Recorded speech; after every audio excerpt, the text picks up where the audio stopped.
So hi hello வணக்கம், this is Srikanth. So இப்போ நீங்கள் இந்த வீடியோவில் பார்க்க போகிற விஷயம் வந்து நான் ரொம்ப நாளாக பண்ண நினச்சிட்டு இருந்த ஒரு விஷயம். ரொம்ப நாளாங்கிறத விட ரொம்ப மாதமாக பண்ண நினச்சிட்டு இருந்தது. ஸோ ஃபைனலி எனக்கு இன்றைக்கி தான் வந்து கொஞ்சம் ஃப்ரீ டைமும் கிடச்சிருக்கு. அண்ட் ஆல்சோ கொஞ்சம் நாளாகவே வந்து ரொம்ப மைண்ட் டிஸ்டர்ப்டாக போய்ட்டு இருந்துச்சு. ஸோ அதனால் எதுவும் வீடியோஸும் புதுசாக எடுக்க முடியல. ஆல்ரெடி எப்போ எடுத்த வீடியோஸ்லாம் எப்போ எடிட் பண்ணிட்டு மாற்றி போட்டுருக்கேன். ஸோ இந்த வீடியோ கண்டிப்பாக நான் இப்போ எடுக்கிறது வந்து ஆல்மோஸ்ட் ஒரு 1 வீக்குள்ளே உங்களுக்கு ரீச் ஆகிடும். ஸோ என்ன விஷயன்றதை சொல்கிறேன்.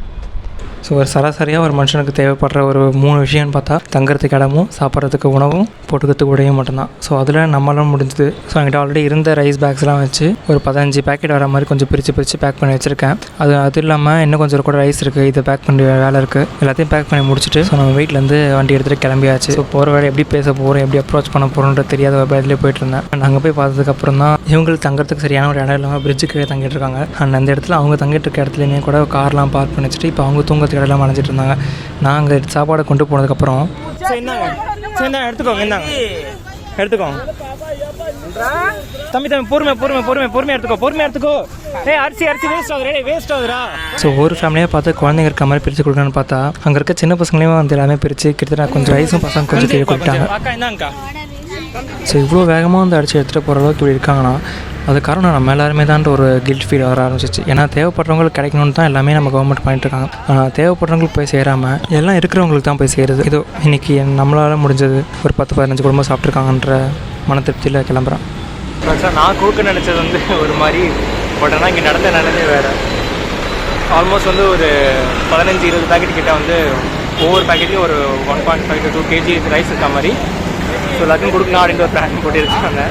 வண்டி எடுத்துகிட்டு பார்க் பண்ணி நிற்கிறதுக்குள்ளே எல்லாருமே வந்து பேக்கெட் ஓட்டை எடுத்து போட்டு ஒரு 2-3 பேக்கெட் கிட்ட பார்க்குறப்போ ஒரு 1 kg ரைஸ் கிட்ட வேஸ்ட்டாக போயிருக்கோம். ஏன்னா ப்ராப்பராக எடுத்து காட்டவும் முடியல. ஆக்சுவலாக நான் எதுக்காக வீடியோ எடுக்கிறேன், என்னடா நீ பெரியவன் கொடுக்குறதே கொஞ்சம் தான் அதில் வீடியோ எடுத்து காட்டுறேன்னு பார்த்தா நான் வந்து எப்படி எனக்கு வந்து சின்ன வயசுலேருந்து ஓகே எல்லாரும் ஹெல்ப் பண்ண ஆசை இருந்தாலும் இந்த அளவுக்கு நான் இன்னும் க்ரோத் ஆகி வளரவும் இல்லை. ஸோ இப்போ தான் என்கிட்ட வந்து ஓரளவுக்கு அதுக்கேற்ற அமௌண்ட் இருந்துச்சு. ஸோ அதனால் ஒரு 15 kg rice 15 to 20 kg rice கிட்டே வந்து எடுத்து ஒரு 10 to 15 பேக்கெட்டை போட்டு 15-20 பேக்கெட்டை போட்டு ஒவ்வொரு பேக்லேயும் 1.5 to 2 kg ரைஸ் இருக்க மாதிரி வந்து எல்லாருமே டிஸ்கவுண்ட் பண்ண மாட்டேன். அது இல்லாமல் நான் எதுக்காக இந்த ஏரியா சூஸ் பண்ணேன்னா ஸோ ஒவ்வொரு டைம் நான் டியூட்டிக்கு போயிட்டு வரும்போதும் சரி, இல்லை டே டைமை பார்க்கும்போதும் சரி, எல்லாருமே சாப்பாடே கஷ்டப்பட்டு இருப்பாங்க. நம்ம எல்லாருமே சம்பாதிக்கிறது சரி எதுக்காக, சாப்பிட்றதுக்காக தான். ஆனால் இவங்களுக்கு சம்பாதியமும் இல்லை, சாப்பிட்றதுக்காக அதுக்கான சோர்ஸும் இல்லை.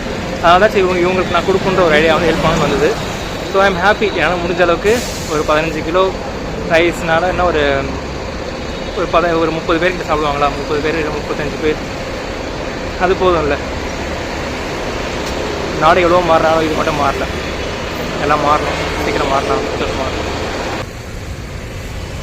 ஸோ ஒருத்தர் என்ன கஷ்டம் வேணால் தாங்கிக்கலாம். ஏன்னா அந்த பசியோட அருமை அண்ட் பசியோட வலி என்னன்றது எனக்கு நல்லா தெரியும். அதனால தான் இந்த ஒரு டெசிஷன் எடுத்து பண்ணணுன்ற ஒரு ஆசை இருந்துச்சு, பண்ணிட்டேன். இன்றைக்கி இந்த அளவுக்கு ஆச்சு என்னால் ஹெல்ப் பண்ண முடிஞ்ச இந்த லெவலுக்கு வந்ததுக்காக எனக்கு உறுதுணையாக இருந்த என்னோடய parents and thanks to my friends and thanks to God. And இந்த வீடியோ எடுத்ததுக்கு காரணம் நான் ஷோ ஆஃப் பண்ணிக்கிறதுக்காகன்ட்டு இல்லை. ஏன்னா ஒருத்தர் உதவி பண்ணுறதை பார்த்து இன்னொருத்தருக்கும் நம்மளுக்கும் இந்த மாதிரி பண்ணணுன்ற ஒரு ஆசை தோணும்.